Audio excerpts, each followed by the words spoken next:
वालेकुम रहमतुल्लाहि व बरकातुहू। मुहतरम हाज़रीन किराम, अल्लाह तबारक व तआला ने उन सारे गुनाहों से मना फरमाया है जो गुनाह इंसान की दुनिया भी ख़राब कर देती हैं और आखिरत भी ख़राब कर देती हैं। उन्हीं में से एक है ईगो, यानी कि तकब्बुर करना, घमंड करना, गुरूर करना। उसके कुछ तरीक़े हैं, उसके कुछ निशानियाँ हैं, उसकी पहचान और अलामात हैं। उनके ज़रिए हम जान सकते हैं कि हमारे अंदर घमंड है या गुरूर है, अकड़ है या नहीं है। तो इसके लिए आप दो हदीसों को जान लें। पहले हदीस तिरमिज़ी की हदीस है और इसके रावी हज़रत अबू दरदा रज़ी अल्लाह ताला अन्हु कि रसूलुल्लाह सल्लल्लाहु ताला अलैहि वसल्लम ने इरशाद फरमाया कि अगर किसी को किसी दूसरे आदमी से जिस्मानी तकलीफ़ पहुँचे और उसको माफ़ कर दे तो अल्लाह तबारक व तआला उसके एक दर्जे को बुलंद करते हैं और उसके गुनाह को माफ़ करते हैं। यानी दुनिया के अंदर किसी दूसरे इंसान से हमें तकलीफ़ होती है, जिस्मानी तकलीफ़ होती है, तो अगर हम उन्हें माफ़ कर देंगे तो हमारा एक दर्जा अल्लाह ताला बुलंद करेंगे और गुनाह भी हमारे माफ़ करेंगे।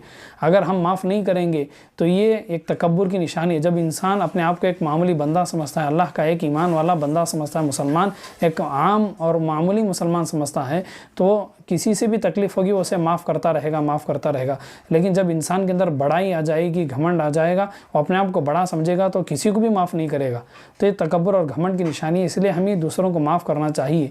दूसरी रिवायत इब्ने माजा की रिवायत है और इसके रावी हज़रत जौदान रज़ी अल्लाह ताला अन्हु हैं कि रसूलुल्लाह सल्लल्लाहु ताला अलैहि वसल्लम ने इरशाद फरमाया कि अगर कोई शख्स उज़्र पेश करे तो लोगों को चाहिए कि उसे माफ़ कर दे। अगर कोई माफ़ ना करे तो वो उसे ऐसा गुनाह होगा जैसे कि उसने नाहक टैक्स वसूल करने का गुनाह किया। इस हदीस पाक में जो बतलाया जा रहा है कि कई मरतबा इंसान से तकलीफ़ हो जाती है, गलती हो जाती है, वो आकर के सामने माफ़ी मांगता है, यानी कि उज़्र करता है कि मुझे देर हो गई आने में, या मुझे मेरी वजह से आपको तकलीफ़ हुई, मुझे माफ़ कर दें, मेरी गलती हो गई।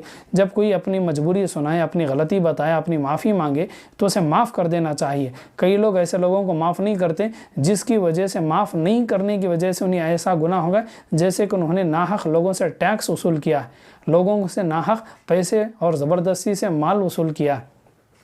तो ये सारे घमंड के तरीक़े हैं, ये घमंड की अलामत हैं कि जब कोई हमसे माफ़ी मांगता है, गलती बताता, अपनी मजबूरी बताता, उज़्र बताता है, हमें उसे माफ़ करना चाहिए।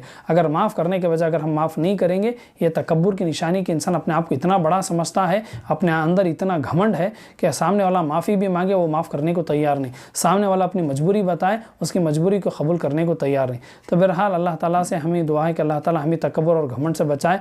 आप हज़रत दीन इस्लाम को जानने के लिए हमारे चैनल 95 इस्लाम को सब्सक्राइब करें, इन वीडियोस को आप लाइक करें और इन वीडियोस को दूसरों को आप शेयर करें।